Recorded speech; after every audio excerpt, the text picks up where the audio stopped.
It's different than yours. And you then have every right to say to them, fine, I'm firing you and replacing you with somebody I agree with. But until you're prepared, this is the whole point of the George Washington novel. Until you're prepared to stand up and say, you know, I am sick and tired of being told that interest groups own my representatives and my senators, and I can't do anything about it, so I think I'll just go change it. And you change that by running candidates, and you change that by driving them out of office. And I'm not picking with anybody. I think that your delegation and the Pennsylvania delegation and the Ohio delegation and the Kentucky delegation ought to be unified in saying that this is stupid. It's not even complicated. It's just stupid.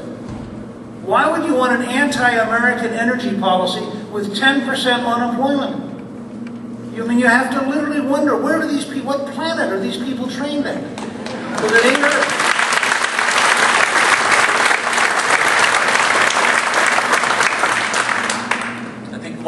One of the issues that concerns this area more than anything else, the overall deindustrialization of the United States.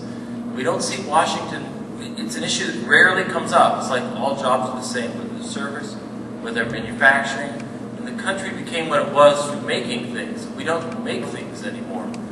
What do you recommend? What's a strategy for the country? One of the great problems of the last 30 years is that an academic intellectual class has taken over this country with people who have contempt for manufacturing, they have contempt for the work ethic. They are financed by trial lawyers, unions, and Hollywood. And frankly, there aren't many people.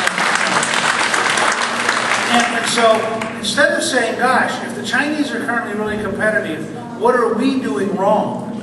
They whine and whimper about people overseas cheating. The fact is, our litigation laws make it harder to build factories here. Our regulations make it harder to build factories here. Our tax policy makes it harder to build factories here. Our failure to modernize our schools makes it harder to get a workforce that can succeed. And then we want to blame somebody else. So one of the things we've done at American Solutions, which I'd love to get your reaction to at AmericanSolutions.com, we said, because it was clear to me from day one the stimulus was going to fail. I mean, the idea that you can get the government to spend enough money to change the economy requires people who are European socialists, but it has no, as a historian, it has no basis in reality. And so from day one, I thought the stimulus would work. But I thought it was smart of them to pass it before they read it, because if they read it, they'd have defeated it. So if you wanted to get it through, you had to get it through unread, which they did. The problem is you then have the rest of your life to live with it. And so my argument is that they're going to come for a second package. It's going to be something pretty dumb. Because they can't, because their ideology, which is almost a religion, will not allow them to learn from reality. The reality is straightforward. Who creates 3 out of every 4 new jobs? Small business. What would you do if you wanted to really create jobs? You'd make life easier for small business. How could you do that? So I'm going to give you all a plan. I'll let you decide. 5 steps. 1, a 2-year, 50% reduction in the Social Security and Medicare tax for both the employee and the employer match. Now, you can go around this town. That means every person who goes to work would get a take-home pay increase. You can't give them in this economy a pay raise, but you can increase their take-home pay by cutting their Social Security and Medicare tax by 50%. It means every business would have a substantial increase in liquidity because they could keep 50% of what they're currently paying the federal government as an employment tax for Social Security and Medicare.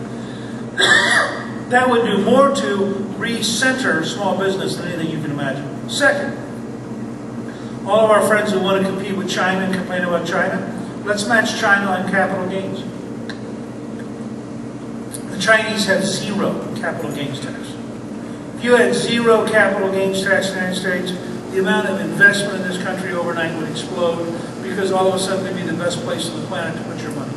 3, if you want American companies to compete in the world market and create jobs here at home, we have the 2nd highest federal income tax for corporations in the world, immediately after Japan. When you add in state corporate income tax, we have the highest corporate tax rate in the world. You really want American companies to compete? Adopt the Irish tax rate, which is 12.5%.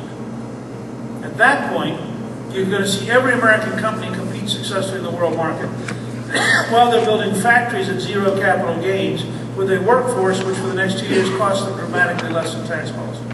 Fourth, we should abolish permanently the death tax because virtually every American recognizes that it's fundamentally immoral to require people to go to the undertaker and the IRS the same week.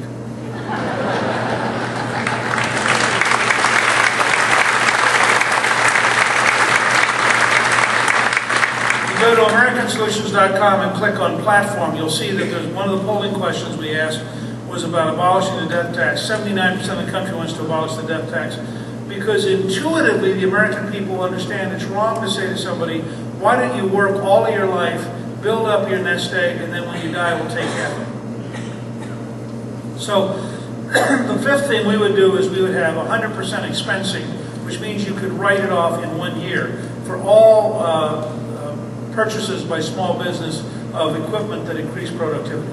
So that you'd have a massive incentive for small businesses to become rapidly the best equipped, the most technologically advanced in the world, so they could compete head-to-head with China and India. Because if we have the most modern equipment and we're also having an incentivized workforce, I'm actually very confident we can do better than they can once we have a fair playing field. So that's